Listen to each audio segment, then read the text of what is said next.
So here's a really common problem I see that the partner of the server does.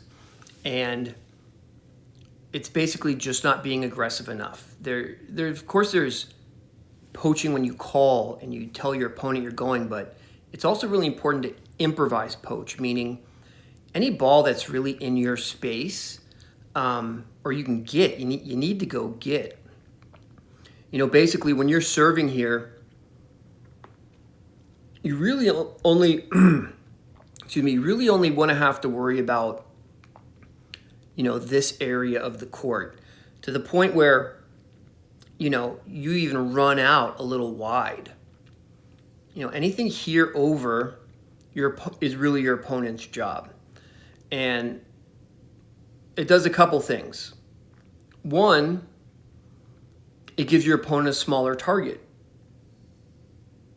Anytime someone's target gets smaller, you get more errors. And that's a really important part of doubles and tennis. Is not how do you win more winners, but it's how do you get more errors out of your opponent. And then the opposite side of that is exactly what you would think. If you don't put pressure on this middle and you're not looking to get any ball you can get your racket on, even if you miss it, by the way, you just see your opponent's shoulders drop. They get relaxed. They know they have this bigger target. They're going to be more successful.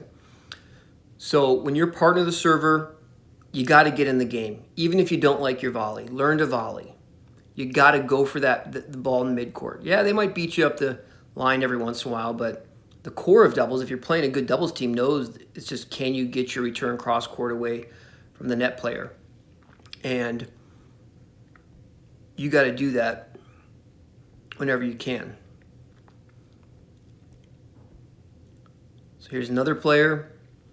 Even if it's a floater, if it's further away from you but it's floating, you really got to come over and get that ball.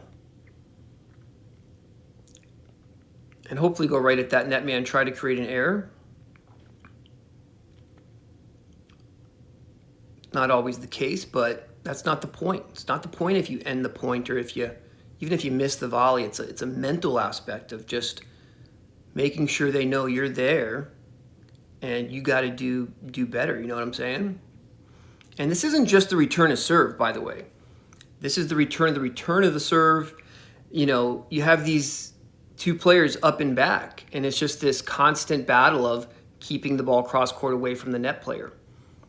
So these guys are waiting to get to the net, but these guys are moving up and back, waiting for an opportunity to poach the ball. So again, I see my partner get his return cross court. So I'm immediately moving back in. All right, now it's my turn to see if I can get the cross court ball. Oh, I can? Great. I'm going to go get it. So you're constantly trying to send that message that I'm coming. So work on this. Work on not just forward and backwards movement. Go out with a friend or have your coach just feed you diagonal volleys and just go out and practice moving left to right on the volley. Get comfortable moving over and taking balls. You got to practice every type of volley, forward, backwards, left, right. But go out, get yourself comfortable, and then in matches, just go for it. The only way to do it is to just do it. And you're going to win more doubles matches. Thanks for watching. See you next time.